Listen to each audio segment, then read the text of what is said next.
अमेरिकी टैरिफ के मुद्दे पर कांग्रेस सांसद शशि थरूर ने कहा, हमारा देश अमेरिका के साथ एक रणनीतिक साझेदारी के आधार पर काम कर रहा था, जिसका असर हमारी अन्य नीतियों पर भी पड़ता था। यदि अमेरिका अपना रवैया बदलता है तो भारत को कई चीजों पर पुनर्विचार करना होगा।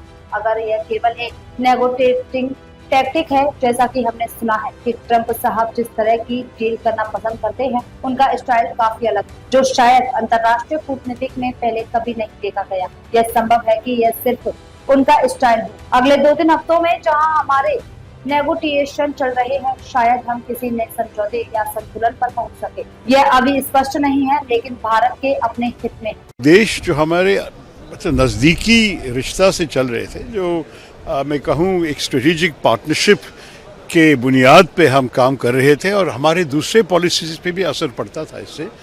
अगर उस देश उनके एटीट्यूड को बदल लिए तो भारत को बहुत सारी चीज़ें सोचना पड़ेगा। अगर ये सिर्फ नेगोशिएटिंग टैक्टिक है, हम सारे सुने हैं कि ट्रंप साहब जिस किस्म के डील बनाना पसंद करते हैं कि उनके स्टाइल काफ़ी अलग है, जो हम शायद अंतर्राष्ट्रीय न्यायतंत्र में कभी देखा नहीं होगा कि इस किस्म का स्टाइल, और शायद सिर्फ वो है। और शायद ये आने वाले 2-3 हफ्ते में जहां हमारे नेगोशिएशंस चल रहे हैं कि शायद कुछ दूसरे अंडरस्टैंडिंग, दूसरा समझौता पे पहुंच जा सकेंगे, मालूम नहीं है। लेकिन भारत को भी अपने हित है, we have our own self interest. इसके बुनियाद में ही हमारे नेगोशिएटर्स काम करेंगे। तो मेरे ख्याल में ये नेगोशिएशन कैसे चलेगा, हमें 2-3 हफ्ता इंतज़ार करना पड़ेगा। इसके साथ हमें नए मार्केट्स भी ढूंढना पड़ेगा।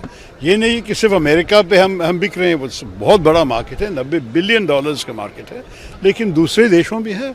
अभी यूके के साथ हमने फ्री ट्रेड एग्रीमेंट करवा दिया, वहाँ हमारे सारे चीज़ें 99% भारतीय गुड्स पे टैरिफ है ही नहीं यूके में आज से। तो मैं आपसे कहूँगा कि ये काफ़ी महत्वपूर्ण अवसर है। फिर यूरोपियन यूनियन के साथ चर्चा चल रही है।